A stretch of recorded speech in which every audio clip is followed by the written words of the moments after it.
گلگت بلتستان کے الیکشن میں پوری قوم نے دیکھ لیا ہے کہ ان کی کیمپین نے کس طرح پارٹی کو پاتال تک پہنچا دیا ہے۔ اب نون لیگ میں اگلی باری مقامی ارسطو کی ہے۔ سنا ہے کہ اب اس مقامی ارسطو کی چھٹی کرانے کی تیاریاں بھی بالکل مکمل ہیں۔ بتایا جا رہا ہے کہ جی بجٹ پاس ہونے کے بعد پہلا کام کابینہ میں رد و بدل ہوگا، جس میں نون لیگ کے کئی چہروں کو گھر بھیج دیا جائے گا، جن میں سر فہرست نون لیگ کے یہی فکری رہنما ہیں ارسطو۔ بتایا جا رہا ہے کہ معیشت کے حوالے سے ان صاحب کی الٹی سیدھی باتوں سے ہر کوئی تنگ ہے، اور یہ مقامی ارسطو معیشت کے حوالے سے جس طرح کے ویژن دیتے ہیں اس سے پوری حکمران ایلیٹ جو ہے وہ ایک مذاق بن کے رہ گئی ہے۔ بتایا جا رہا ہے کہ نون لیگ کے اندر بھی کئی لوگ ان کی معاشی کہانیوں سے تنگ ہیں، اوپر سے قبلہ نے طبیعت بھی بڑی جلالی قسم کی پائی ہے، ذرا سی بات پہ ناراض ہو کے گھر بیٹھ جاتے ہیں۔ کبھی ان کے اپنے ہی محکمے کے کسی اعلیٰ افسر سے تعلقات خراب ہو جاتے ہیں تو کبھی یہ کسی ساتھی وزیر سے ناراض ہو جاتے ہیں چھوٹی سی بات پہ۔ اس سے دانشور وزیر نے اتنی بڑی انا پال رکھی ہے کہ پارٹی میں اپنی بات کو حرف آخر سمجھتے ہیں۔ اگرچہ اسلام آباد میں نون لیگ کے ارسطو کو کابینہ سے فارغ کیے جانے کی خبریں نہایت باوثوق ذرائع دے رہے ہیں، مگر پھر بھی میرا خیال ہے کہ ارسطو کے اپنی قیادت پر گہرے اثرات ہیں، اس لیے آخری وقت تک وہ اپنی وزارت بچانے کی پوری کوشش کریں گے، جس میں ہو سکتا ہے وہ کامیاب بھی ہو جائیں۔ مگر پتہ نہیں کیوں لگتا ہے کہ وہ دانیال عزیز کی بد دعائیں جو ہیں وہ عرش پر پہنچ گئی ہیں، قبول کر لی گئی ہیں۔ ذرائع کے مطابق وزیر خزانہ محمد اورنگ زیب اور وزیر دفاع خواجہ آصف کی بھی چھٹی کا امکان ہے۔ کئی اور وزراء کے محکمے تبدیل کیے جانے کا بھی امکان ہے۔ یہ بھی ہو سکتا ہے کہ پیپلز پارٹی 28ویں ترمیم پر دل و جان سے آمادہ ہو جائے۔ ایسا ہوا تو پھر شاید پیپلز پارٹی حکومت کا باقاعدہ حصہ بھی بن جائے۔ یہ ہو گیا تو کابینہ کے آدھے سے زیادہ نون لیگی وزراء کی چھٹی کرانا پڑے گی۔ اچھا ناظرین، وفاقی بجٹ جو ہے وہ مسلسل التوا کا شکار ہے۔ پہلے بجٹ کے لیے آپ نے دیکھا کہ 5 جون کی تاریخ مقرر کی گئی تھی، مگر نون لیگ اور پیپلز پارٹی میں اختلاف کی وجہ سے بجٹ پہلے 8 جون تک ملتوی ہوا، پھر تاریخ 12 جون کی دی گئی، مگر اب بتایا جا رہا ہے کہ شاید 12 جون کو بجٹ پیش کیا جائے گا۔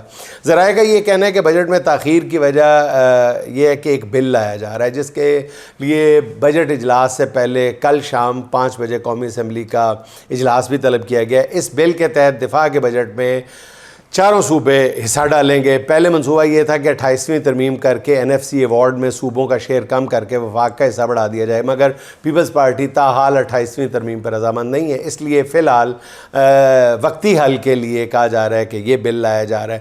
پہلے حکومت کا خیال تھا کہ اس بل کو بجٹ پیش کرنے کے بعد لایا جائے، مگر قانونی ماہرین کی رائے یہ ہے کہ یہ بل پہلے منظور کرانا ضروری ہے۔ دوسری طرف وزیر منصوبہ بندی احسن اقبال صاحب نے بتایا کہ پاکستان پیپلز پارٹی اور مسلم لیگ کے درمیان ترقیاتی بجٹ پر مذاکرات کامیاب ہو گئے ہیں، دونوں جماعتوں کے درمیان معاملات طے پا گئے۔ بتایا گیا ہے کہ آئندہ وفاقی بجٹ میں صوبوں کے ترقیاتی بجٹ سے 1700 ارب روپے کی کٹوتی ہوگی۔ یہ رقم وفاق جو ہے وہ دفاعی بجٹ بڑھانے اور دوسرے منصوبوں پر خرچ کیا جائے گا۔ بہرحال اس طرح کی کچھ باتیں سامنے آ رہی ہیں، ابھی کنکریٹ کوئی بات سامنے نہیں آئی۔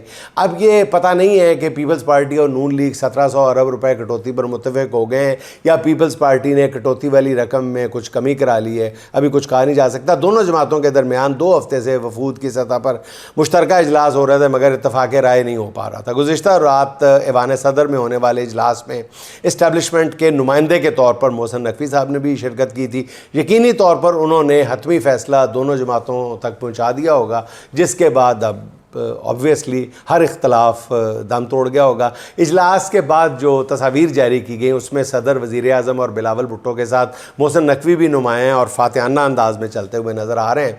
اچھا ناظرین، آزاد کشمیر کے حالات تاحال کشیدہ ہیں، کسی طور بھی خوش کن نہیں کہا جا سکتا۔ جو خبریں آ رہی ہیں انہیں بھی اطمینان بخش بہرحال نہیں قرار دیا جا سکتا۔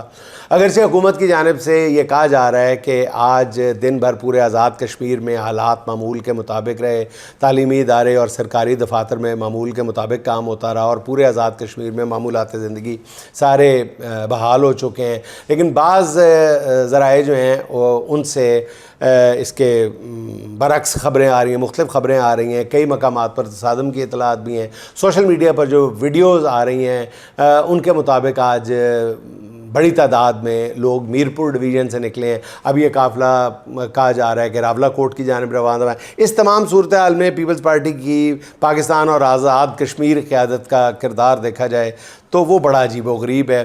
گزشتہ سال ایکشن کمیٹی کے ساتھ ہونے والے کالعدم ایکشن کمیٹی کے ساتھ ہونے والے معاہدے میں موجودہ وزیر اعظم فیصل راٹھور جو ہے وہ حکومت کی طرف سے مرکزی مذاکرات کار تھے. اب ان کی ایڈوائز پر عوامی ایکشن کالعدم عوامی ایکشن کمیٹی کو ہی کالعدم قرار دیا گیا ہے. کہا جا رہا ہے کہ عوامی ایکشن کمیٹی کے رہنما جو ہیں وہ بھارتی ایجنٹ ہیں. اب سوال یہ پیدا ہوتا ہے کہ جنہوں نے 8 ماہ قبل ان ایجنٹوں سے معاہدہ کیا تھا وہ کس کے ایجنٹ ہیں؟ پیپلز پارٹی اس فیصلے سے پیچھے ہٹ رہی ہے.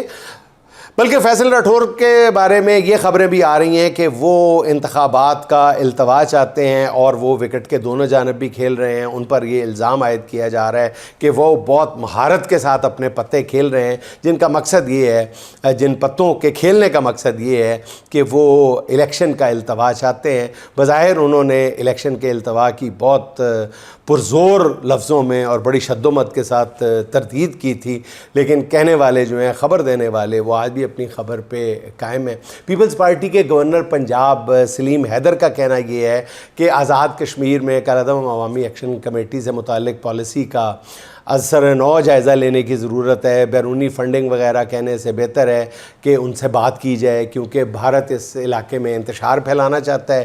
انہی حکمرانوں کی نادانیوں سے جو کل اوورسیز کشمیریوں نے کیا اسے دیکھ کر آبویسلی ناظرین دل کرچی کرچی ہو جاتا ہے. وہ کشمیری جو ہمیشہ لندن کے بھارتی ہائی کمیشن کے سامنے مظاہرے کرتے تھے وہ پاکستانی ہائی کمیشن کے باہر نعرے بازی کرتے ہوئے پائے گئے. آزاد کشمیر میں اگلے مہینے انتخابات کا اعلان ہے. خدا نخواستہ اگر یہ الیکشن کسی تلخیوں کا شکار ہو جاتا ہے اور بڑھتی چلی جاتی ہیں تو پھر شاطر اور مکار دشمن کی نظریں جو ہیں وہ بہرحال سب کو پتہ ہے کہ وہ آزاد کشمیر پر ہیں.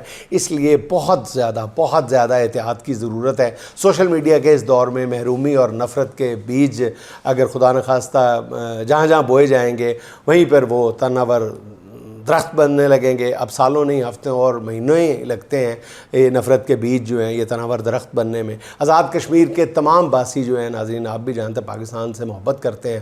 آزاد کشمیر کی 45 لاکھ آبادی میں سے 10 سے 12 لاکھ افراد جو ہیں وہ آرمی سے ریٹائرڈ ایکس سروس مین ہیں. یہ سب لوگ اپنے خدارہ ان سے بات کی جائے. معاملات کو پوائنٹ آف نو ریٹرن پر لے جانا کسی کے بھی حق میں نہیں ہے. اچھا ناظرین سوشل میڈیا پہ ایک ویڈیو وائرل ہے اس کا ذکر بہت ضروری سمجھتا ہوں کیونکہ وہ ہمارے نظام کی عکاس بھی ہے.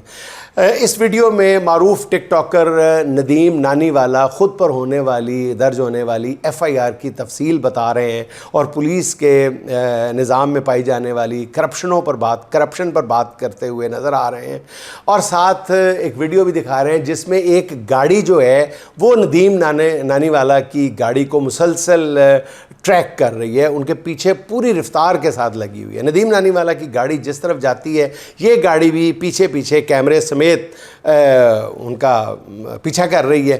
یہ کون لوگ ہیں جو اس طرح کی گاڑیوں کا پیچھا کرتے ہیں؟ اگر یہ ٹریفک پولیس کے ملازمین یا افسر ہیں تو کس نے انہیں یہ حق دیا ہے کہ وہ کسی بھی شہری کی گاڑی کا اس خطرناک انداز میں پیچھا کریں اور پھر کسی کی گاڑی کی ویڈیو بنا کر من گھڑت ایف آئی آر درج کر دیں؟ جو بھی معاملہ ہے ناظرین سی ٹی او لاہور کو اس کا نوٹس لینا چاہیے. ان کا فرض بنتا ہے اگر واقعی اس میں ٹریفک پولیس کے افسران ملوث ہیں تو پھر ان کو کٹہرے میں لایا جائے اور اگر ندیم نانی والا کوئی غلط بات کر رہے ہیں تو پھر ان سے باز پرس ہونی چاہیے.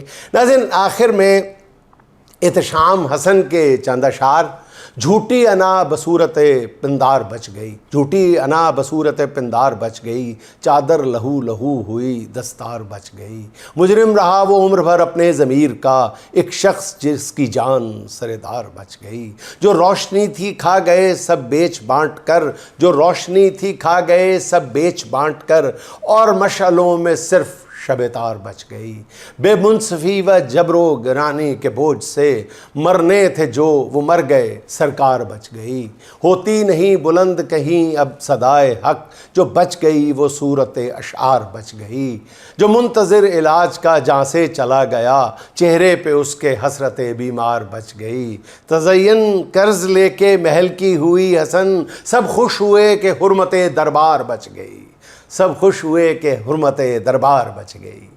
ناظرین خوش رہیں، خوش رکھیں، آپ سے ملاقات ہوگی انشاءاللہ اگلے ولاگ میں۔